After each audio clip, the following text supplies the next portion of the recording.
il y a un mot, le personal branding. En fait, ça fait tellement longtemps que je suis là-dedans. Les gens sont venus me voir. La vente, elle est venue à moi. En master, je me suis dit, de toute façon, moi, je suis nobody, je connais personne. Mes parents, ils n'ont pas de réseau particulièrement. Donc, en fait, si à un moment donné, je vais pas le développer moi-même, c'est mort, quoi. Bonjour à tous, bienvenue dans ce nouvel épisode du podcast Éthique, le podcast qui met en avant des entrepreneurs qui entreprennent avec sens, moralité et éthique, bien évidemment. 25e épisode aujourd'hui, on a pour but, comme d'habitude, de parler de parcours inspirants pour montrer, pour inspirer des plus jeunes, ceux à qui on ne montre pas forcément le chemin, les parcours entrepreneuriaux. On a plein de personnes issues de nos quartiers, de nos banlieues, puis plus globalement, des personnes qu'on n'aurait pas mis en lumière habituellement, bah nous, on aime les mettre en lumière dans le podcast éthique. Et aujourd'hui, je reçois Nassim Merzouk, mon invité, dans le développement commercial, sa société. Il va nous expliquer tout ça. Et il nous vient de Marseille pour nous, pour le podcast. Comment tu vas, Nassim? Ça va très bien, je te remercie, et toi? Bien. T'es arrivé quand de Marseille? Là, il y a ce matin. Ce matin même. Ouais, ce matin Donc, même. t'es venu direct, là. Presque, ouais. Quasiment. Quasiment. Ouais, non, je sais que t'as d'autres choses dans l'agenda à Paris. Mais ça tombe bien, je me rappelle quand on a échangé sur LinkedIn et j'ai tout de suite ton parcours évidemment qui m'a plu et j'ai aimé la personnalité, les vibes que tu renvoies, je sais pas, il y a un petit truc, il y a de l'énergie en tout cas. Tu fais quoi dans la vie, Nassim?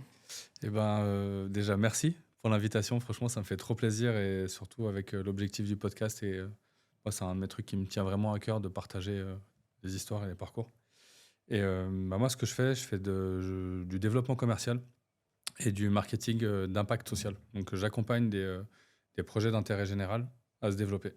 Et je vais utiliser les méthodes commerciales, de marketing et de partenariat pour aider des services publics, des associations, des startups engagées dans leur développement.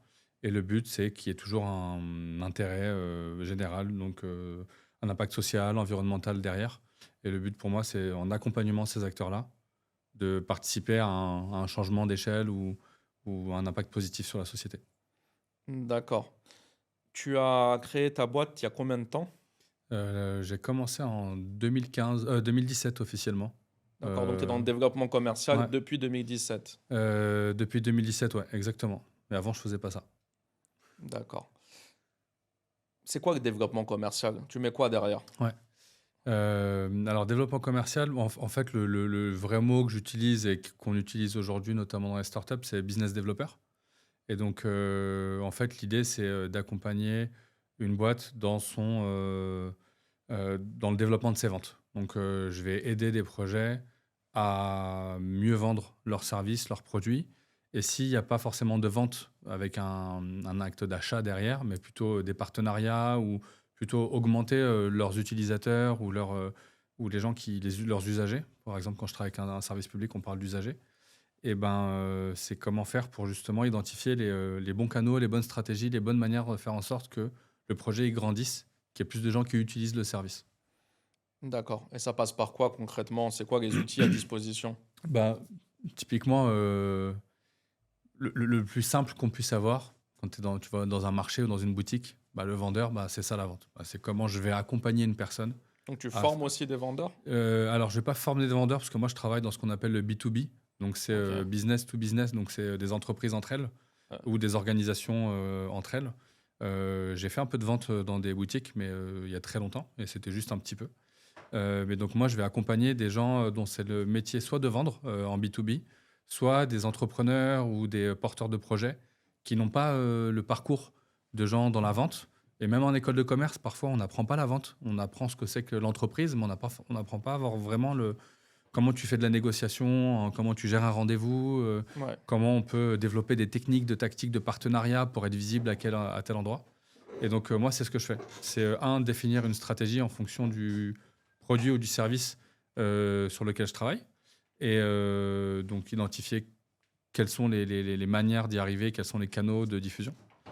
Et de l'autre côté, c'est d'accompagner les gens dans leur posture, dans leur méthode. Comment je fais pour parler, comment je fais pour présenter les choses de manière claire, lisible, comment faire pour négocier ou plutôt identifier comment faire pour faire basculer la discussion en ta faveur en fonction des enjeux que la personne elle a à te partager, quoi. Toi, tu es commercial dans l'âme depuis toujours ou t'étais pas fait pour ça à la base? Je crois que je l'ai toujours été, mais je pensais pas que c'était mon truc. En fait, moi, j'ai un parcours plutôt dans la technique. J'ai fait des études d'ingénierie de l'eau et de l'environnement et j'ai commencé avec un BEP. Donc, en gros, j'ai redoublé ma troisième. Je suis allé en seconde générale en chimie, je voulais vraiment faire ça. Et j'ai redoublé ma seconde en chimie. Et comme le lycée il était en partenariat avec un lycée pro dans le 13e arrondissement, et ben, je me suis retrouvé là-bas. Et j'ai fait des études d'ingénierie comme ça, donc BEP, bac pro, jusqu'au master. Et, euh, et en fait, c'est grâce je fais de la danse hip-hop depuis que j'ai 15 ans, donc je fais du Ah break. ouais, Ouais. Et d'accord. grâce au break, à mes engagements associatifs, donc en tant que bénévole, que j'ai développé un peu ce truc de parler avec les autres, développer mon réseau, prendre des contacts, développer des projets. Et en fait, la première fois que je me suis vraiment rendu compte que c'était peut-être fait pour moi, c'était la directrice pédagogique à la fac qui m'a dit: «Non, mais vous, vous êtes un communicant». Moi, je l'ai pris pour une insulte. Je me suis dit: «Bah, je fais pas des bullshit, moi. Ah ouais, qu'est-ce Moi, qu'elle me raconte? moi, je suis sur le terrain». Et en fait, ça a pas mal creusé. Et quand j'étais en master, j'avais commencé à anticiper pour la suite, à me mettre dans des soirées réseau, networking, etc., sur les thématiques qui m'intéressaient. Et c'est là que je me suis rendu compte qu'en fait, c'était mon truc, quoi. D'accord. Je voudrais revenir un peu en arrière. Tu nous parles un peu de toi. Ouais, T'as grandi où? Quelle origine? Les ouais, parents? Tout ça? ouais, ouais. Alors, mes parents viennent d'Algérie. Donc, ma mère, enfin, ils sont tous les deux kabyles. Ma mère, elle a grandi à 15 km d'Alger. Mon père, dans la Casbah, à Alger. Et donc, arrivé dans les années 80. Donc moi, je suis né donc dans le 19e. Et après, j'ai grandi dans le 94 à Saint-Maurice, à côté du Bois de Vincennes. Ouais, je Une vois. petite ville ouais, sympa, franchement assez cool. Et T'étais pas dans une enfance en quartier, en cité? si, j'étais Si, dans le quand même. seul quartier HLM de la ville, en gros. D'accord, ok. Ouais, c'était peut-être pas le seul, mais plus ou moins, quoi. En vrai, on avait un gros quartier. Combien de frères et sœurs? On est quatre. Toi, t'es où? T'es le petit? Ouais, je suis l'aîné. T'es le grand, toi? Ouais, T'es le le grand grand, ouais. frère. Celui qui montre l'exemple. Ouais, je montrais pas l'exemple à l'époque, en vrai, hein. Ah ouais? Ouais, ouais. Pourquoi? Bah, j'étais celui qui travaillait moins bien à l'école. Ouais. Et moi, j'étais très perturbé quand j'étais petit. Agité? Ouais, j'étais très agité. C'était un peu compliqué à la maison chez nous. Donc, climat pas facile. Et j'ai appris il y a quelques temps que j'avais un TDAH. Donc, c'est un trouble du déficit de l'attention avec ou sans hyperactivité. Du coup, quand on dit quelqu'un est hyperactif, en gros, c'est ça, quoi. Et donc, quand j'étais petit, bah, j'étais toujours comme ça, dans tous les sens et tout, machin. Et donc, c'est vrai que c'était pas très facile pour moi à l'école. Donc, mon frère et ma sœur, parce que j'ai la quatrième, elle est née beaucoup plus tard. Eux, ils avaient des meilleures notes que moi, quoi. Donc, j'étais pas forcément le bon exemple. Ouais. Et le TDAH, Ouais, tu t'en es aperçu récemment. Est-ce qu'en ouais, grandissant, c'est quelque chose qui... Comment ça t'impacte? Est-ce que ça t'impactait plus étant enfant ouais. ou est-ce que ça a encore des impacts aujourd'hui dans ta vie? Les deux. Enfin, moi, j'ai eu beaucoup de difficultés à apprendre à l'école. Parce que moi, déjà, rester assis sur une chaise, enfin, là, ça va, je gère un peu aujourd'hui. Donc, je vais essayer de pas trop bouger aujourd'hui. Euh, Mais j'ai appris, mais quand j'étais petit, j'étais toujours en train de bouger, je bavardais, j'intervenais, je parlais. Enfin, voilà. Pourtant, j'adorais apprendre. Moi, j'étais passionné de physique-chimie. Je regardais Fred et Jamy là, Ouais, tous les dimanches et tout, machin. Mais à l'école, voilà, il y avait des matières où je kiffais et si ça se passait bien avec le prof, c'était trop bien. Et s'il y avait un mauvais feeling, un truc, un machin, ça marchait pas, quoi. Et du coup, c'était pas facile pour moi. Les dissertations, les cours de français, je faisais beaucoup de fautes, des fautes d'attention, des trucs comme ça. Et du coup, c'était dur. Et à l'âge adulte, ben, j'ai appris en fait, et la danse hip-hop, le break, ça m'a aidé à me canaliser. Parce que je m'entraînais plusieurs fois dans la semaine et j'ai appris à gérer mon corps aussi grâce à ça. Et avec le temps, bah, j'ai réussi à me canaliser, à essayer de réfléchir et tout. Et à l'âge adulte, ça allait beaucoup mieux. Mais j'avoue que là, j'ai un enfant depuis 3 ans. Et puis, bah, ça revient. Parce qu'en fait, tu as plein de choses à gérer dans ton quotidien. Lui, il est là, il te sollicite tout le temps. Donc, toi, tu as des idées, tu les as oubliées. Et donc, ça impacte ouais, au quotidien et même pour le travail. Enfin, si j'ai les messages Slack d'un côté, des trucs de l'autre. Enfin, et le métier de commercial, on m'a aidé en vrai. Parce que du coup, quand je suis en rendez-vous avec un client ou un partenaire, et ben, je me concentre à fond sur ce qu'il a à me dire pour essayer de comprendre les micro-détails de son projet et que je puisse justement mieux répondre. Et donc ça m'a permis vraiment, entre la danse et le métier que je fais, ça m'a aidé à me canaliser. Tu as monté ton auto-entreprise en 2015, Ouais. donc il y a quand même 10 ans. Ouais. Tu as été très peu salarié, parce qu'on a Ouais. discuté un petit peu Ouais. avant, surtout en alternance, hein. Ouais. Pourquoi ne pas avoir fait un petit bout de chemin en tant que salarié? Ouais. Pourquoi tu es parti très vite vers l'entrepreneuriat? C'est une bonne question. J'ai pas genre choisi de me lancer à mon compte ou quoi. J'ai toujours été comme ça. Enfin, je suis un esprit libre en général. Enfin, j'aime bien faire mes trucs. Et même quand j'étais pendant mes études en alternance, bah, j'avais toujours des projets à droite à gauche, quoi. Que ce soit avec l'association, que ce soit avec je faisais du porte-à-porte pour faire des sondages. Enfin, j'ai toujours fait des trucs un peu partout. J'aimais bien faire des choses qui me plaisaient. Et, et quand je finissais mon master, il y avait des gens qui commençaient à me poser des questions, des conseils, etc. Et c'est là où j'ai commencé un peu à faire ça. Et le truc qui m'a vraiment fait tilt, j'avais fait une formation avec une organisation qui s'appelle Ticket for Change et Ouais. qui accompagne les gens à devenir entrepreneur social. Donc c'est entreprendre pour le bien commun, quoi, pour l'intérêt général. Et j'avais suivi un MOOC, donc c'est un cours en ligne qu'on suit. Et après ça, ben, j'ai voulu m'inscrire au programme. Et finalement, j'ai choisi de partir en voyage. Donc j'ai pris mon sac à dos, road trip pendant 8 mois en Asie du Sud-Est, rencontrer des entrepreneurs sociaux D'accord. pour savoir qu'est-ce qui les animait, pourquoi ils arrivaient à tenir dans le temps, pourquoi tel projet, etc. Et bah, en voyageant, j'ai fait quelques petites vidéos YouTube, des petits articles de blog, machin. Ouais. Et Elles c'est sont là encore où... sur YouTube, ces vidéos? Ouais, elles sont encore, ça s'appelle le Trip du routard. D'accord. Mais il n'y en a pas Donc, beaucoup, tu as tu sais. documenté un peu ton voyage. Ouais, voilà. Mais franchement, j'ai fait 20% de tout ce que j'avais. J'ai 4 téras de vidéos chez moi. Ok, on Euh, regardera. mais en fait, c'est en rencontrant ces entrepreneurs que je me suis dit, ah, mais en fait, c'est ça que j'aime bien. C'est aller Mais les c'était voir. qu'on comprenne bien, c'était des entrepreneurs locaux ou Ouais, des gars de France qui étaient là-bas? principalement des gens locaux. D'accord, Par exemple, j'étais pendant un mois chez un producteur de café bio au Laos. d'accord. Et lui, c'est en mode famille, tu sais, genre, t'es dans la pampa, en plein milieu de la... Enfin, c'est un village, quoi. T'avais quel âge à ce moment-là? J'avais 25 ans. Et pourquoi cette envie? Tu t'es juste dit, c'est le bon moment, ce sera maintenant ou jamais? Cette envie de partir comme ça? Alors, depuis tout petit, moi, j'avais envie de découvrir le monde. Avec mes parents, c'était un peu la hasse à la maison, mais en vrai, le peu de trucs qu'on faisait, on le faisait bien. Comme franchement, bah, mon père, il avait un ami, par exemple, au Canada, un ami d'enfance, et on est allé le voir, on a passé 2 mois, j'avais 7 ans. Ah, Donc, chouette. tu dis, tout est possible dans la vie, tu sais. À Ouais, 7 ans, tu te retrouves 2 mois au Canada. Après, on n'avait pas de sous, tu vois, mais on était chez un ami, chez un donc ami, ouais. t'es hébergé et tout ça, donc c'est cool, tu vois. Et ça m'a un peu ouvert le truc. On allait en Algérie chaque année. Et j'avais un peu ce truc de découvrir. Enfin, moi, j'adorais les émissions de voyage, tout ça, machin. Et quand j'étais en BTS, en gestion de l'eau, j'ai lu un livre qui s'appelle L'avenir de l'eau d'un gars qui s'appelle Eric Orsena et qui, lui, traverse le monde au travers des problématiques de l'eau dans chaque pays. D'accord. Et il est parti à Singapour, il est parti en Algérie. Et moi, ça m'a... Waouh, je veux faire pareil, quoi. Et je m'étais dit, il faut que je fasse la même chose. Et pendant toutes mes études, je me suis posé ces questions-là. Et le jour où j'ai eu l'opportunité, je me suis dit, ah, c'est maintenant ou jamais. Faut saisir, il n'y aura pas un autre moment dans ma vie où ma famille, ils sont pas trop en galère à la maison.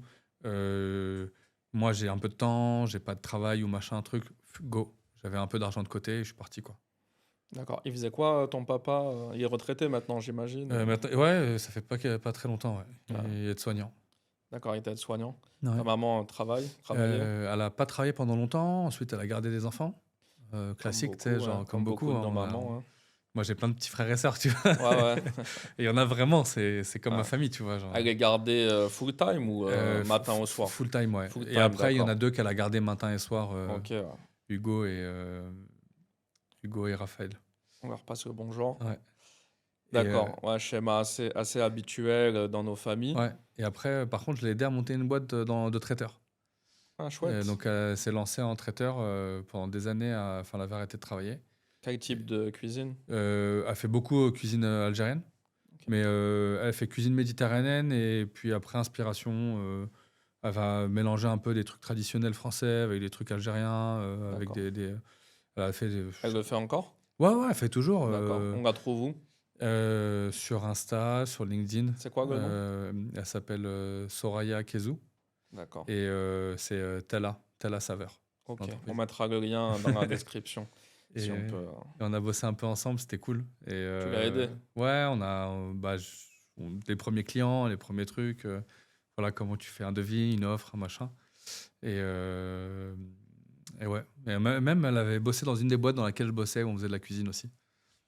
Donc ce voyage en Asie te donne la conviction que tu as envie d'entreprendre dans le social, Ouais euh, et tu reviens et tu le fais direct. et non, je refais pas tout de suite parce qu'il y a un gars, j'avais fait un partenariat avec un mec qui faisait des ceintures de pantalon, mais en forme de ceinture d'avion. Et Ouais. il m'a filé une ceinture et il m'a dit, vas-y, quand t'es en voyage, je prends des vidéos et moi, je les utilise pour mes pubs et tout. Et quand je suis revenu, il m'a dit, j'ai besoin d'un gars comme toi, il me faut un vendeur sur un pop-up store. Je lui ai dit, vas-y, go.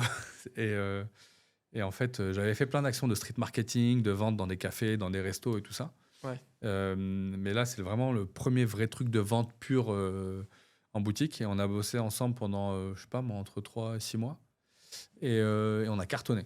Franchement, c'était incroyable. J'ai pas mal taffé le storytelling. Je revenais de voyage, donc j'avais plein de trucs à raconter. L'accroche client, ça j'avais déjà fait quand même plein de fois, donc c'était assez facile. Et, euh, et de là, il y a plein de gens qui sont venus autour de moi, des créateurs qui m'ont dit, ah, j'ai besoin d'un mec comme toi, etc. Donc c'est un peu comme ça où je me suis dit, tiens, il y a un truc à faire. Et je devais m'associer avec un mec pour travailler sur la partie commerciale de son produit. Et bon, finalement, ça l'a pas fait. Et je voulais me former, du coup, j'ai bossé avec une première boîte où on faisait de la formation d'entreprise sur les discriminations. Donc, handicap, sexisme, et on parlait de faits religieux. Voilà, il y avait plein de sujets dans les entreprises autour des discriminations, comment on recrute sans discriminer et tout. Et j'ai vendu ces formations-là dans les boîtes du CAC 40. Et c'est là où j'ai commencé, si tu veux, la partie B2B, donc business to business avec des grandes D'accord. boîtes. Le choix de... Il y a une dimension sociale dans Ouais. ce que tu fais. C'est un choix délibéré ou c'est venu un peu par hasard? Non, c'est un choix délibéré. Depuis tout petit, en fait, je crois que j'avais 15-16 ans. Donc, je faisais des études. Là, j'étais en BEP, en industrie chimique. Donc, vraiment dans des usines, quoi. Le but, c'est de travailler en usine. Et comme j'allais voir ma famille en Algérie, ben, je me suis rendu compte des problématiques de gestion de l'eau. Parce que chez ma grand-mère, qui habitait dans une maison, ben, il n'y avait pas de problème d'eau. Et chez ma tante qui habitait au 8e étage dans un immeuble, dans un quartier, il n'y avait pas d'eau. Ouais. Pas tous les jours, quoi. Et du coup, il fallait attendre. On remplissait Des seaux, des des seaux jerrycans. énormes, des jerrycans. T'avais toute la salle de bain, elle était remplie, quoi. On a connu. Ouais. Et là, c'est marrant, j'y étais la semaine dernière et il y a encore ça des fois, tu C'est vois. toujours pareil. C'est toujours pareil. Et en fait, je me suis dit, ah, mais c'est pas normal. Moi, je suis à l'école, il y a des tuyaux. Là, c'est des tuyaux d'eau. Vas-y, il faut que je fasse quelque chose, quoi. Et donc, mon projet, c'était de poursuivre mes études pour pouvoir justement travailler sur des projets de développement à l'international autour de l'eau. Et donc, j'ai orienté mes études là-dessus. Donc, si tu veux, très tôt, j'avais cette volonté d'avoir un impact positif dans la société, quoi. Ok. Et donc, quand tu crées ton entreprise, développement commercial, mais avec une dimension Social. sociale, euh, combien de clients depuis que tu as lancé? Je sais pas, une quinzaine, vingtaine. Tu peux en avoir plusieurs en simultané ou c'est un par un? Ouais, alors ça dépend des prestations. En fait, j'essaye toujours d'avoir un client où je fais de la production, c'est-à-dire je fais des actions de vente ou de partenariat. Donc c'est vraiment moi qui fais la prospection, je fais des rendez-vous, je close les contrats, etc. Et à côté de ça, je fais du coaching et de l'accompagnement. Et donc là, c'est plus sur soit de la stratégie, donc accompagner des équipes sur la stratégie à mettre en œuvre pour arriver à faire décoller leur projet, soit du coaching. Du coup, ben, on est en one-to-one et enfin ensemble à deux. On fait des simulations. Donc, vas-y, ben, on passe des coups de fil ensemble. Comment tu décroches, bonjour, comment tu te présentes, comment tu présentes ton projet. Et ensuite, en rendez-vous, comment tu gères une heure de rendez-vous. C'est quoi les différentes étapes pour faire en sorte que ton rendez-vous il se passe bien de la première seconde à la dernière seconde, qui va t'emmener à un deuxième rendez-vous et à un troisième pour qu'à la fin, tu valides le contrat, quoi. Et donc ça, ça me permet d'avoir une grosse mission qui tourne. Et à côté, j'ai 2, 3 clients en fonction de l'importance et du temps que ça prend.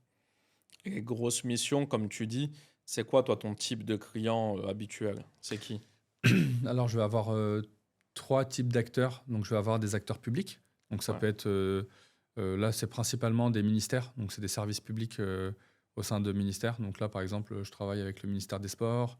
Je travaille avec les services du Premier ministre. Il y a une direction qui s'appelle la direction interministérielle du C'est au numérique. niveau national, tes activités? Là, c'est plutôt au niveau national là-dessus. Ouais. Après, je vais travailler aussi avec des associations qui ont soit besoin de lever des fonds, soit de trouver des mécènes. Et du coup, ils ont besoin de développer des partenaires financiers pour qu'ils Bien sûr. financent leurs activités. Soit qui ont eux-mêmes des services à vendre. Là, tiens, c'est marrant, j'ai accompagné une asso qui a un studio d'insertion autour de podcasts. Et je les ai accompagnés pour optimiser leur manière de faire, pour travailler avec leurs partenaires. C'était vachement cool, j'avais beaucoup aimé. Et après, il va y avoir des startups qui vont être engagées et donc qui ont un sujet qui est en lien avec l'environnement ou le social. Comment tu fais pour décrocher ces contrats-là? Surtout au début, peut-être qu'après, tu vas me dire, ben, C'est mon taf. quand j'en ai fait, c'est ton taf en même Ouais. temps de signer des partenariats commerciaux. Ah ouais. Mais surtout au début, je pense que c'est le Ouais. début le plus difficile. Quand t'as pas encore de nom, Ouais, ouais. quand t'es pas encore connu. Il y a un mot, le personal branding. En fait, ça fait tellement longtemps que je suis là-dedans. Les gens sont venus me voir. La vente, elle est venue à moi. À la base, moi, je suis technicien. Je travaille dans les égouts. Pendant 2 ans chez Veolia. Ah ouais? Ouais, enfin, moi, je travaille dans les égouts. Moi, je nettoyais. On Ah avait ouais? des robots, des trucs. Ouais. Enfin, C'était quand ça? c'était entre 2010 et 2012. J'étais en alternance. Et d'ailleurs, c'est marrant parce que j'avais mon prof de maths en 4e. Un jour, et il s'est foutu de ma gueule. Et il me regardait comme ça. Il m'a dit, tu vas devenir éboueur. Bon, c'était pas tout à Ah. fait boueur, mais, Bah, j'étais encore en dessous. mais dans les égouts. Ouais. Ouais. Et Précise, il n'y a pas de sous-métier. non, franchement, On respecte incroyable. tout le monde. On a besoin de tout le monde. Et on sait d'où on vient nous-mêmes. Et force à tout le monde, en tout cas, quels que soient les métiers. Et s'il n'y a pas ça, c'est galère. Hein. Parce qu'en fait, s'il n'y a pas C'est de gens qui obligé. nettoient, il n'y a pas d'égout, il n'y a pas de machin, enfin, il y a des maladies. Et c'est beaucoup de problèmes, notamment dans plein de pays dans le monde où en fait, il y a le développement de l'assainissement et des De déchets, l'eau, il n'est ouais. pas géré. Quoi. Donc, non, franchement, c'est. Ça doit pas être facile, quand même. Non, non, et encore moi, ça va. Enfin, il y en a qui font encore. Enfin, il y en a qui galèrent, enfin, qui faisaient des trucs encore plus galères. Tu sais. Plus Ouais, ouais. difficile, ouais. Et moi, j'étais pas dans les égouts de Paris. C'est-à-dire que moi, je me baladais pas dans les sous-sols. Moi, j'étais en région parisienne et du coup, tu descends peut-être dans la cheminée. Moi, j'avais pas le droit parce que j'étais en alternance, donc c'était les gens avec qui je travaillais. Et ensuite, on avait des robots ou des rétroviseurs pour regarder un petit peu et de faire des analyses, quoi. D'accord. Mais, Si on revient en personal branding, mais ouais, mais du coup, en fait, ça faisait tellement longtemps que j'évoluais dans le secteur. Moi, du coup, j'étais parti en licence pro après à Jussieu et ensuite je suis allé en master. Et en master, je me suis dit, de toute façon, moi, je suis nobody, je connais personne. Mon père, enfin, mes parents, ils n'ont pas de réseau particulièrement. Donc, en fait, si à un moment donné, je vais pas le développer moi-même, c'est mort, quoi. Donc, et ça, j'avais appris grâce au break et en tant que bénévole dans les assos. Je me rendais compte à quel point, quand tu allais voir les gens, eux, ils venaient te voir aussi. c'est vrai. Et donc, j'ai appris ça comme ça. Et je me suis dit, bon, bah tiens, à un moment donné, le game, il est comme ça. Et je m'étais rapproché d'un réseau qui s'appelait les Amis du Développement Durable. Et donc, ils faisaient des soirées networking une fois tous les mois, tous les 2 mois, avec plein de gens autour du développement durable. Et je me suis dit, bah tiens, cool, comme ça, je vais aller rencontrer des gens du métier et développer mon réseau. Et ça me permettra de mettre un pied dedans pour que lorsque je finisse mes études, je puisse un peu connaître. Parce que moi, comme j'avais un background plutôt technique et que je voulais m'orienter sur des trucs pas techniques, bah en fait, il fallait bien un moment que Bah oui. je vois un peu comment ça marchait, quoi. Et c'est là où, bah, en fait, à force, bah, j'ai rencontré des gens. Il y a des personnes qui m'ont demandé des coups de pouce sur leur projet, qui m'ont demandé des Tu utilisais conseils. quel réseau à ce moment-là? Bah, c'était les tout débuts de LinkedIn et Viadeo. Les deux, ils étaient un peu en concurrence. Hein, Viadeo, malheureusement, Ah ouais, j'avoue. ils n'ont pas tenu la ouais. cadence. Hein. Mais Donc et sur LinkedIn, c'est déjà. sur LinkedIn, ouais. Et j'avais fait ma petite bio. J'avais demandé à un de mes meilleurs potes qui lui est commercial aussi. Des conseils, il m'en donnait pas mal à l'époque. On faisait des spectacles de rue, du coup, on récoltait de l'argent en chapeau, donc on était déjà un peu dans cette dynamique-là. Ouais. Et j'avais fait une petite photo shooting, petite cravate comme ça. D'ailleurs, j'ai un post LinkedIn là, qui va sortir dans quelques temps là-dessus.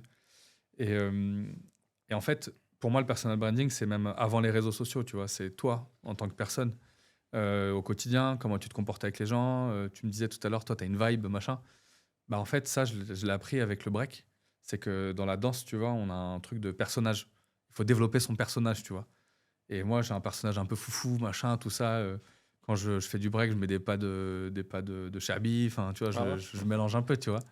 stylé. Et j'ai fait mon truc. Et en fait, je me suis dit, ben, en fait, je vais rester moi-même dans la vie, tu sais. J'ai pas envie d'être comme les gens Ah, toi comme aussi. ça, en galère. Non, Ouais. mais. Et donc, c'est là où je me suis dit, en fait, je vais être moi-même, chill. C'est cool. Des fois, moi, je fais des interventions chez des clients. Des mots en verlan. Ah ouais, carrément. Je fais attention quand même, si tu veux. Mais des fois, Tu restes naturel en je tout reste cas. naturel. Après, ça dépend du contexte. Si je suis face à des clients et ça, je fais attention. Mais si je suis en coaching où on est en groupe, en équipe, on présente une plan, une stratégie, je parle Mais comme ça, quoi. concrètement, du coup, ton premier contrat ou gros Ouais. contrat, c'est eux qui sont venus à toi? Ben, je t'ai dit, la ceinture d'avion. C'est D'accord. Edouard. Franchement, Edouard, big up, merci, trop cool. Merci, Edouard. Il Ouais, m'a ok, dit, ça j'ai a besoin d'un démarré mec comme comme ça. toi et tout le temps. Et je vais même revenir en arrière. J'ai postulé une fois dans ma vie. Enfin, j'ai eu un contrat une fois de ma vie en postulant. Donc, c'était pour ma première expérience professionnelle en alternance, donc chez Veolia. Et après, je me suis rendu compte que tout était une question de réseau. De toute façon, les chiffres, c'est, je crois, 80 ou 85% des emplois pourvus en France passent par le marché caché de l'emploi. Cooptation, réseau. Exactement. Ouais, Donc, quand c'est tu sais puissant. ça, T'arrêtes de t'as- postuler sur tous les et sites. donc moi, dès que j'ai des gens, des jeunes, je passe beaucoup de temps il y a des gens qui m'écrivent sur LinkedIn, ça, enfin, là un peu moins avec le petit, mais j'essaie toujours de caler quelques rendez-vous, j'essaie d'accompagner des gens et tout là-dessus. Et je leur dis, mais, enfin, postule, c'est bien, mais si j'ai 1 heure à tuer, je préfère envoyer 100 messages LinkedIn que de répondre à 20 offres d'emploi. Enfin, parce Je que suis tu maîtrises d'accord. plus la relation, tu vois. Et après, quand tu envoies ton message LinkedIn, c'est pas pour avoir un emploi. Tu te développes un contact avec qui tu vas pouvoir avoir une discussion qui va te permettre de découvrir des choses sur le secteur d'activité, sur l'entreprise, qui vont peut-être te permettre d'avoir derrière une opportunité. Et ça, on ne nous l'apprend pas en fait. On pense que tu as un truc, tu l'as tout de suite. Non. C'est comment tu développes des relations qui, à la fin, vont te permettre d'avoir des opportunités. Et moi, ça, c'est un truc du coup que j'ai développé de manière empirique depuis là, cette première expérience-là où en fait, je finis mon BTS. J'ai le directeur de l'agence de Veolia et merci beaucoup. Enfin, vraiment, c'était assez ouf. Je lui dis, moi, je veux continuer mes études. Je viens d'un BEP, mais je veux faire des études d'ingénierie. Je veux voilà, avoir un master. Et il y a mon maître de stage qui lui envoie un message. Je lui dis, écoute, dis-lui qu'il m'envoie son CV, sa lettre de motivation. Il les a envoyés à 200 de ses contacts. 3 jours après, Ah, j'avais il un est sympa, rendez-vous. hein. Ouais. 3 jours après, j'avais un rendez-vous. Et j'ai bossé 3 ans dans la boîte. Et j'ai capté ce genre de truc. Et dans la boîte dans laquelle j'étais après, c'était une filiale du groupe Veolia. J'étais au service commercial et développement. Et comme j'étais avec le responsable commercial de la boîte, bah pareil, j'ai appris pas mal de trucs là-dessus. Et du coup, j'ai mis un paquet. Et en fait, je me suis rendu compte de la puissance du réseau et de sa personnalité, en fait, d'être aligné avec qui on est, ses valeurs, et pas de jouer des rôles, quoi. Parce qu'on pense souvent que le personal branding, c'est jouer un rôle. Et en fait, moi, c'est un truc que je partage souvent. Faut incarner absolument qui on est. Faut être, Bien tu sûr. vois, comme les Marvel, tu vois. En fait, ils sont eux-mêmes. C'est juste qu'à un moment donné, ils ont sublimé qui ils étaient et ils sont devenus encore plus qui ils étaient, quoi. Et les X-Men, c'est ça, tu vois. Enfin, comment tu maîtrises qui t'es. Faut raconter un peu des histoires, embellir la vérité. On sait, on connaît certains personnages aujourd'hui sur les réseaux qui te racontent des histoires incroyables. On va pas donner de nom, mais moi, je suis à l'opposé de ça. Moi, ce que je raconte, c'est jamais surdimensionné. C'est parfois un peu brut. C'est pas toujours joli dans les formes. Qu'est-ce que t'en penses, toi? Tu crois que parfois, il faut un petit peu raconter de belles histoires? Il y a plusieurs choses. En fait, il y a le personal branding. C'est comment on crée sa marque personnelle. Ouais, Donc ça, c'est comment on est une marque. En fait, dans tous les cas, on l'est. Soit on le choisit, soit on le subit. Mais dans tous les cas, quitter. Et moi, j'avais pas appris ça à l'époque, mais en rhétorique, il y a un concept qui s'appelle l'éthos. Et Clément Viktorovitch, il parle beaucoup de tout ça sur Twitch et tout. Donc, si jamais ça peut intéresser les gens qui te suivent. Et en fait, c'est comment les gens te perçoivent. Et en fait, ça passe par ta tenue, ça passe par ta posture, ça passe par ton langage. Bien Et sûr. du coup, quand on parle de mais les jeunes, ils n'ont pas les codes. En fait, c'est pas une question d'avoir les codes. C'est une question qu'ils n'ont pas les codes que toi, tu attends pour être dans ton organisation. Effectivement, il y a un travail à faire pour pouvoir faire en sorte que les gens nous comprennent et qu'ils n'identifient pas un langage, un accent ou une manière de parler qui est négative ou péjorative. Et donc, il y a la marque personnelle et après, il y a le storytelling, l'histoire qu'on raconte. Et en fait, embellir, c'est une chose. La raconter de manière claire, audible et de sorte à ce que ça fasse plaisir à entendre, c'est différent. Surjouer, c'est pas forcément le but. Par contre, la raconter de sorte à ce que ça soit que le message soit bien placé et qu'il tombe dans les bonnes oreilles, c'est pas mentir. C'est juste savoir utiliser les bons mots, savoir le raconter de sorte à ce que ça. En fait, personne n'écoute de la musique de merde. Enfin, si tu l'écoutes, c'est que ça te fait plaisir. Bien sûr. Et après, tu peux ne pas aimer certains genres musicaux, mais en tout cas, le genre musical, il est choisi pour que tu puisses l'entendre. Et ben en fait, l'histoire que tu vas raconter de toi, c'est la même chose. Elle va plaire à certains, et elle va pas plaire à d'autres. Et je pense qu'à un moment donné, si on a compris qui on est, de toute façon, nos amis ils nous ressemblent à un moment donné. Et du coup, en vente, en storytelling, en personal branding, de toute façon, on va attirer les gens qui nous correspondent. Moi, dans ma manière de travailler, il y a des gens avec qui ça matche tout de suite. C'est rare les gens avec qui ça marche pas du tout. Mais il y a des gens avec qui ça marche plus difficilement. Parce qu'en fait, on n'a pas les mêmes manières de communiquer. Et quand je dis communiquer, c'est par les paroles, mais aussi en termes de non-verbal, tu vois. Donc, embellir, non. Mais maîtriser la manière dont on raconte son histoire, ça, ouais, je pense que c'est important. Surtout aujourd'hui. Je suis entièrement d'accord avec ce que tu viens de dire. Toi, tu es actif sur les réseaux et principalement quel réseau aujourd'hui? Ouais, je suis LinkedIn. Sur LinkedIn. J'ai commencé C'est avec... marrant parce que moi, avant que tu me contactes, parce que toi, tu avais vu le podcast, Ouais, je pense, et tu avais bien aimé, euh, ça me fait rendre compte à quel point LinkedIn, c'est énorme, tentaculaire.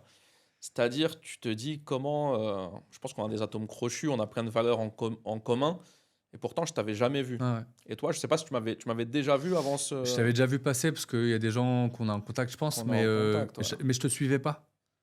Je te D'accord. voyais, De mais je temps te en suivais temps, ouais. pas. Ouais.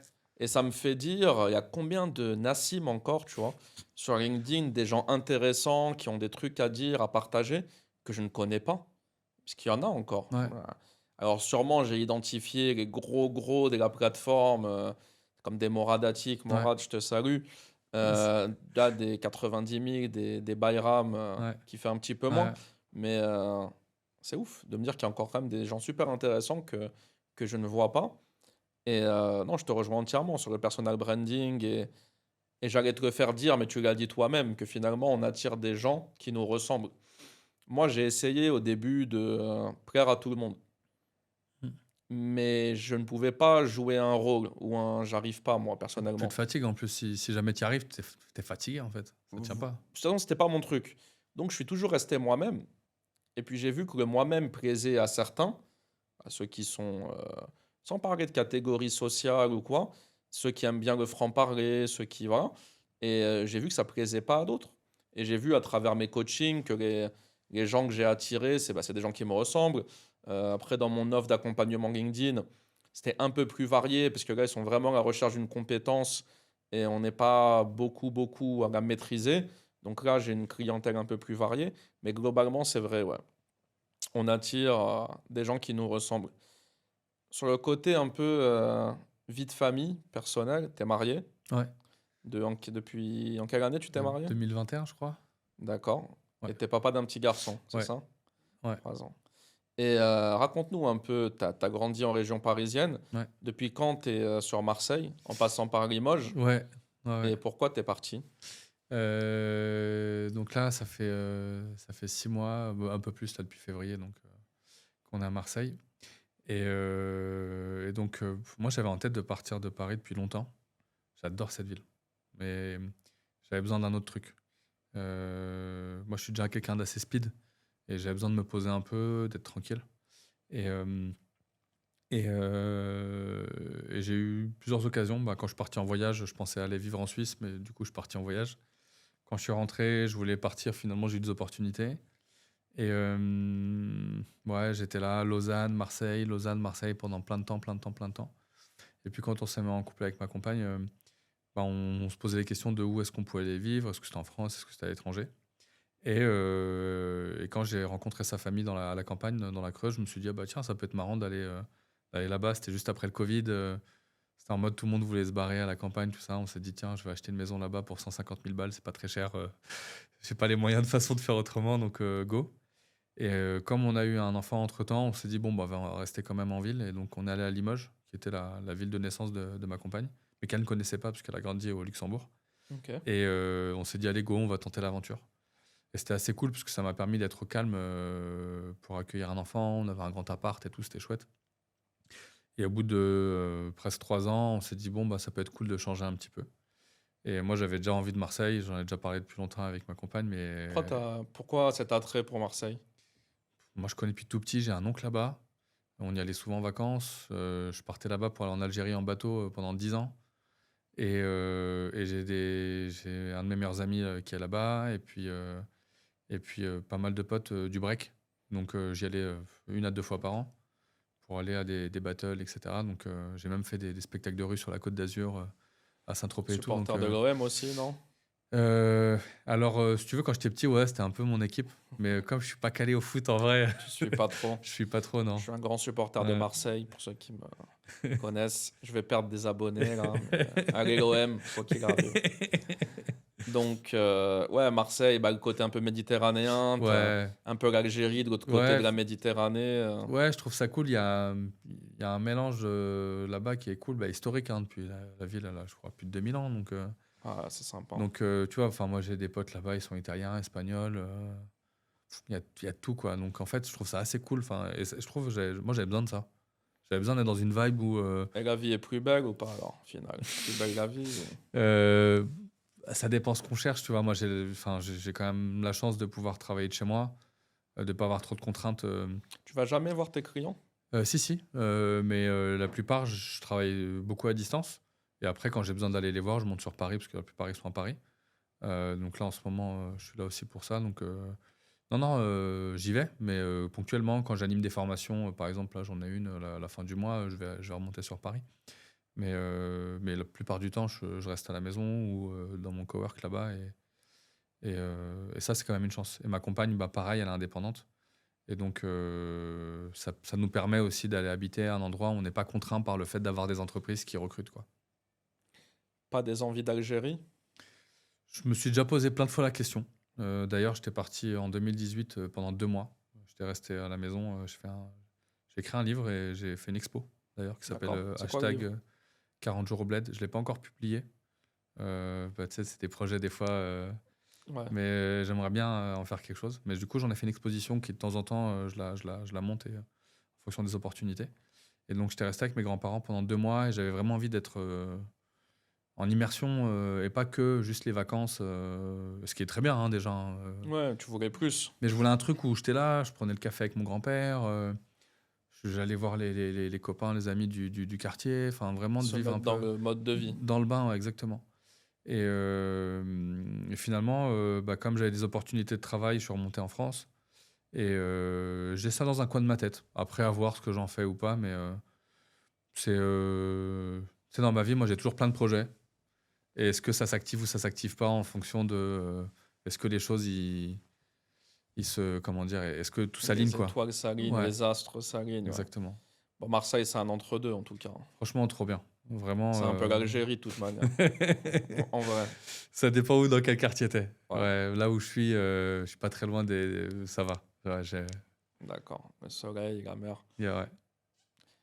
Tu dirais que ta femme a des. À quel point elle t'influence dans tes choix de vie? Sacrée question, ça. Bah ouais. Bah, j'ai envie de dire beaucoup, hein, tu sais, que ça soit tes amis, tes proches, ta famille, ta compagne. Si on s'influence pas, c'est qu'il n'y a pas les connexions. Parce que s'il y a des connexions, on s'influence de fait. D'ailleurs, j'ai vu une étude il y a quelques mois là, qui parlait des couples qui avaient la même tête. Et La même tête physiquement? ouais. Ah En ouais? fait, il y a une étude qui a été faite sur des gens qui ont la même tête ou qui, dans le temps, se ressemblent, soit par leurs vêtements ou comment on parle, etc. Et en fait, c'est justement, ça vient du fait qui se ressemble s'assemble et du coup, on est attiré par des gens qui. C'est ce que je disais sur le personal branding et tout ça. Enfin, on attire des gens qui nous ressemblent. Et, Bah, physiquement, je pense que tu ressembles pas trop à ta femme quand même. non, non, Surtout. non, les métis, moi je suis bien blanc. Voilà, les métis, elle a des origines Ouais, somaliennes, ce que tu me disais. ouais, c'est ça. Donc, Mais peut-être après, il y a dans d'autres les trucs, tu vêtements. vois, dans les valeurs. Non, mais dans les valeurs, dans la manière dont on voit les choses. Et moi, ça a été des choses sur lesquelles j'ai beaucoup réfléchi. C'est comment je vois ma vie de famille, ma vie de couple. J'ai beaucoup réfléchi à de quoi j'ai besoin dans ma vie, quoi. Et je trouve qu'on nous apprend pas trop à savoir de quoi on a besoin. Au-delà même Le d'être sens en couple, hein. profond De de nous-mêmes, qui on veut qui être. on veut être, exactement. Et de là, avec qui on veut être. Et moi, j'avoue que ça a pris du temps, mais quand j'ai rencontré Asli, moi j'ai kiffé, hein. Enfin, franchement, on a partagé beaucoup de choses en termes de valeurs, en termes de manière de voir les choses. Il y a plein de choses sur lesquelles c'est compliqué, hein, normal, quand c'est la vie de couple. Ouais. Mais il y a beaucoup de choses sur lesquelles on s'entend bien. Et ouais, elle m'influence, enfin, et tous les deux en fait, parce que ouais, c'est ma partenaire, quoi. On est là, on se donne des tips. Moi, je l'ai aidé sur LinkedIn pas mal. Elle a décollé, Elle ça poste sur cartonne. LinkedIn Ouais, aussi? ouais, ouais. Asli Ah, d'accord. CEO. D'accord. C'est quoi le nom? Asli CEO. C'est On ira IYOW. regarder, on donnera de la force, ouais. Ouais, ouais, cartonne. Elle fait dans quel domaine? Elle travaille beaucoup sur les discriminations et les violences sexistes et sexuelles. Cool. Du Ouais, ouais, ouais. social aussi, de Ah ouais, l'éthique. ouais, on va se rencontrer au taf. Donc, moi, je vendais les formations et elle les opérait. C'était son Génial. travail d'organiser toutes les formations. Ouais. D'accord. On mettra son profil aussi en description. Tu auras des liens comme ça. On va donner de la force. Ouais, donc qui se ressemble, s'assemble. Ouais. Pas forcément physiquement, mais Non, mais en dans tout cas, les valeurs et principes, Ouais, c'est ça. en tout cas. Tu dirais aujourd'hui que tu as la vie que tu voulais avoir ou pas encore? Ouais, si, quand même. Pendant le Covid, j'avais fait un taf de réflexion. J'avais travaillé avec quelqu'un qui coachait des gens. Et merci à Zeta. Et à Zeta, on a fait 2-3 séances ensemble et elle m'avait partagé un exercice sur, je sais plus comment il s'appelait, mais life design, genre en mode c'est quoi que tu veux. Et en fait, c'était genre sur 5 ans, quoi, comment tu te projetais. Et j'y suis. Enfin, la seule chose qui me manque là, c'est la maison. Ouais, c'est un projet. Ouais, on verra quand ça arrive, tu vois. Mais moi, j'ai toujours eu un objectif comme ça, un nuage, un truc comme ça. Et de me dire, c'est ça la direction que je veux. C'est ça la vision que j'ai de ma vie. Et après, si c'est pas exactement comme ça, c'est pas très grave. Tu vois, je te parlais de l'exemple là, du fait de travailler sur des projets de développement en lien avec l'eau dans d'autres pays. Je fais pas du tout ça. Par contre, ce que je fais au quotidien permet d'avoir un impact positif. Donc moi, je me fixe un cap, une direction, et tant que je suis aligné sur les valeurs, sur à quoi à peu près ça ressemble, en vrai, ça me va, tu vois. Et donc, ça me permet de mettre de l'énergie à fond dans ce que je fais. Et dès que j'ai des opportunités, de savoir est-ce que elle correspond ou non au cap que j'ai. Et quand je dis opportunité, c'est pas forcément le travail, hein, c'est déménagement, des amis, des machins, etc. Et comme ça, à chaque fois, si le truc se présente, est-ce que ça correspond un peu à ce que j'ai ici, quoi, au cœur, au fond de moi? Et si oui, go. Sinon, next. Et comme ça me permet toujours de garder le cap et d'arriver à la fin de. Donc, ouais, je trouve que je suis là où j'ai envie d'être, quoi. Tu gagnes suffisamment aujourd'hui, on va pas rentrer dans les chiffres, hein. C'est quoi le... Est-ce qu'il y a un salaire finalement ou un revenu suffisant pour être heureux avec sa famille et te dire clairement, sans donner de chiffres, Ouais, tu vois, ouais. moi si j'ai... bon, peut-être on va donner un chiffre. Moi si j'ai tant avec ma famille, ça y est, c'est bon. Ouais. Ou est-ce que toi, tu es plutôt dans une optique, je suis compétent, je vends mes compétences, il n'y a pas de limite. Ouais, Si ouais. je peux avoir 10 fois plus, Ouais. go. C'est une bonne question. C'est des questions que je me pose en plus en ce moment aussi. Je vais te reparler d'une autre étude. C'était en cours d'anglais à la fac.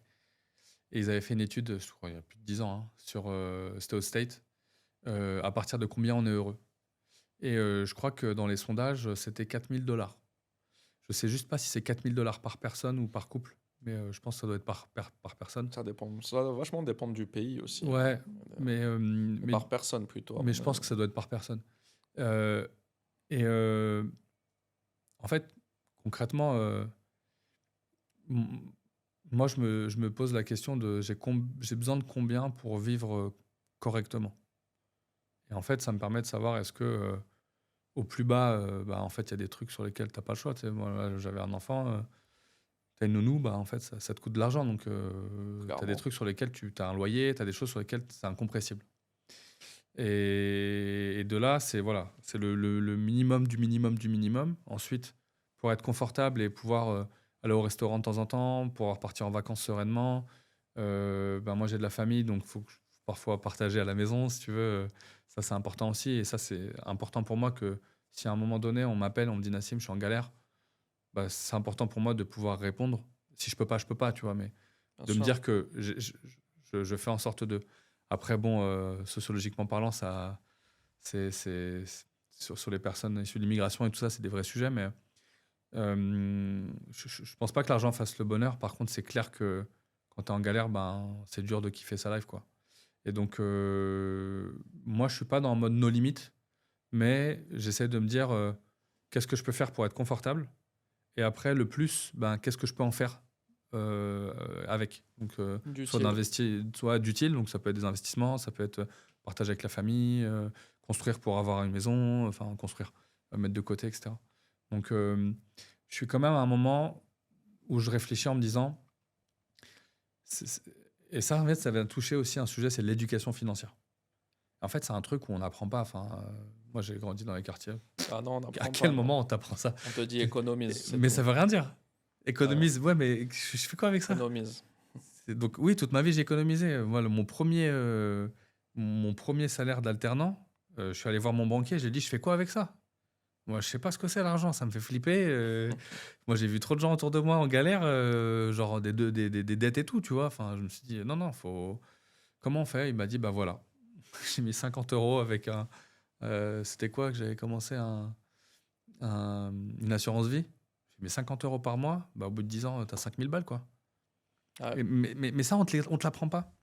non. Et du coup, ben, ça vient à savoir qui on est, qu'est-ce qu'on veut dans la vie et comment on l'organise. Et l'éducation financière, j'étais intervenu dans un média qui s'appelle Bisai. On a fait un épisode spécialement là-dessus, sur l'argent chez les personnes racisées. Et c'est un vrai sujet. Parce qu'en plus, d'ailleurs, ce qui est assez intéressant, c'est que, tu vois, en France ou dans les pays occidentaux, il y a un peu ce modèle de patrimoine. Donc, c'est-à-dire que chaque génération capitalise pour les générations suivantes. Oui. Donc, tu construis dans le temps un patrimoine. Et donc, l'argent, il va en avant. Alors que nous, il va en arrière. C'est-à-dire, chaque génération, elle fait remonter de l'argent aux générations d'après. Ouais. C'est-à-dire, parce que comme il n'y a pas le système de retraite, de machin, etc., et bah, du coup, nous, on cotise directement pour nos familles et ainsi de suite. Mhm. Et du coup, la génération d'après, elle perd avec moins. À chaque fois, elle part avec moins. Et moi, je suis dans une vibe de bah, comment je fais pour essayer, moi, à mon niveau. Bah, en fait, non, je veux un peu inverser la balance. On est un peu tiraillé entre les deux, parce que il y a derrière, il y a un peu devant. Mais moi, j'ai envie qu'à un moment donné, bah, mon fils ou mes enfants puissent se dire bon, bah, tiens, moi, maintenant, je peux aussi recapitaliser, en fait. Et ça, c'est un vrai truc sur lequel moi, j'ai envie de travailler, quoi. Ouais, C'était un peu long et peut-être intéressant. pas clair, mais Non, non, non, il y avait quelques concepts effectivement à approfondir, mais j'ai compris l'idée. Je pense que les gens ont compris l'idée aussi. Quelque part, on veut tous léguer à nos enfants. bah Il ouais. s'agit de franchir une étape, de faire un pas en avant. Ouais. Euh, Nos parents, déjà, nos pères, nos mères, ils ont fait un pas de fou, tu Mais vois. incroyable. Changer de pays, Ah venir ouais. ici, travailler, que ce soit à l'usine ou dans Ouais. d'autres métiers. Nos mamans qui ont gardé des Ouais. enfants ou qui ont Fait fait des d'autres, ménages. le ménage et d'autres métiers, ils se sont fait violence quand même. Hmm. Donc, et moi, mon papa, paix à son âme, je ne l'ai jamais entendu se plaindre. Il allait bosser à l'usine Peugeot, qui était loin de la maison en plus, tu Ouais. vois. Nous, on habite à Épinay, Ouais. 93, c'est à Ouais. Poissy.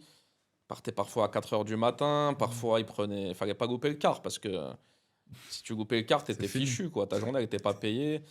Il était malade, il y allait. Donc, on a du mal déjà à concevoir Ouais, ouais, ce qu'ils ont donné en termes d'efforts. ouais.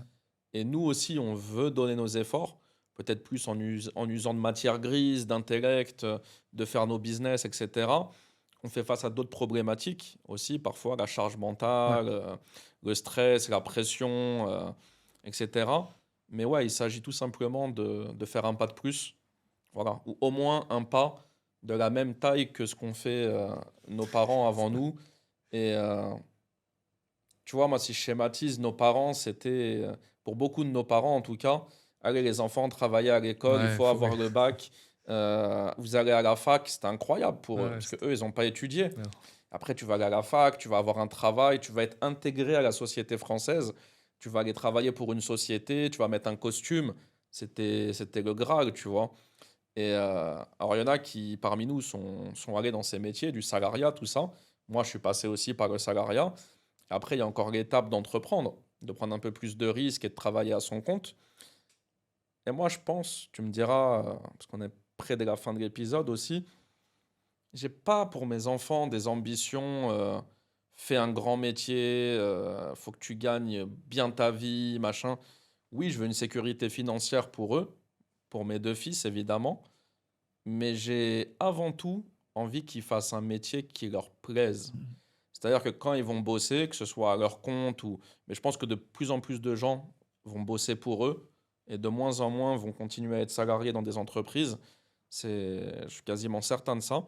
Bon, en tout cas, quoi qu'ils fassent salarié ou entrepreneur, soyez heureux d'aller bosser. Puis si ça vous saoule un jour, changez. Faites des trucs, voilà, où vous n'êtes pas dégoûté d'aller travailler. C'est vraiment ça, moi, que je veux pour eux. Toi, je sais pas, c'est quoi ton... Ah, je suis à fond là-dedans, hein. Moi, c'est. Et au-delà même du travail, enfin, moi, c'est qu'ils soient heureux dans leur vie, quoi. Bien Et du sûr. coup, si ça passe par peu importe. Enfin. Donc, ouais, non, c'est ça, là. C'est vraiment ça. Et tu vois, moi, j'ai une petite sœur, là, qui a 15 ans de moins que moi. Et enfin, moi, c'est ce que je lui racontais, c'était ça. Enfin. Et là, mon fils, bah, pareil, bon, bah, il a 3 ans, donc Bah, il est il est petit, encore hein. petit, mais non, moi, c'est vraiment ma vibe. Et tu vois, bah, moi, j'ai eu la chance de pas avoir. Mes parents m'ont pas pris trop la tête pour l'école. De toute façon, ça aurait pas marché. Moi, j'adorais apprendre, mais l'école, c'était pas facile. Mais ma mère m'a toujours fait confiance. Mon père aussi, moins démonstratif, mais. Et à chaque fois que je leur disais, bah tiens, je vais faire ça, ils m'ont dit, vas-y, go, go. Le seule fois, c'est quand j'ai dit à mon père, c'est bon, moi, je vais entreprendre. Il m'a dit, non, pourquoi tu fais ça, mon fils? Va travailler dans une grande boîte, tranquille. Ouais, c'est pareil.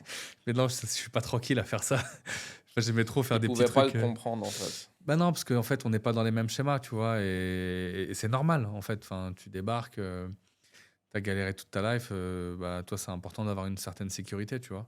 Bah, moi, la sécurité, j'en ai besoin quand je me sens bien, tu vois. Et donc, mon fils, tant qu'il est heureux, par contre, je veux qu'il soit. Enfin, moi, je veux faire tout ce qui est possible pour qu'il kiffe et qu'il apprenne et qu'il puisse, sans pression, mais avoir un cap. Et Ouais, en fait, on est en aligné. fait, en tant que parent, on est censé être des coachs, quoi. Tu sais, genre, décider pour ton enfant ce qu'il veut, ça n'a pas de sens. Mais par contre, le guider, lui proposer, faire avec. Je- En fait, bon, après, il a 3 ans, on verra quand il aura 10 15 ans et qu'il me fera des misères. Mais, mais On en sera attendant, toujours là, ouais, quoi qu'il mais en arrive. attendant, c'est ça. Enfin, en tout cas, c'est vraiment la vibe que j'ai, quoi.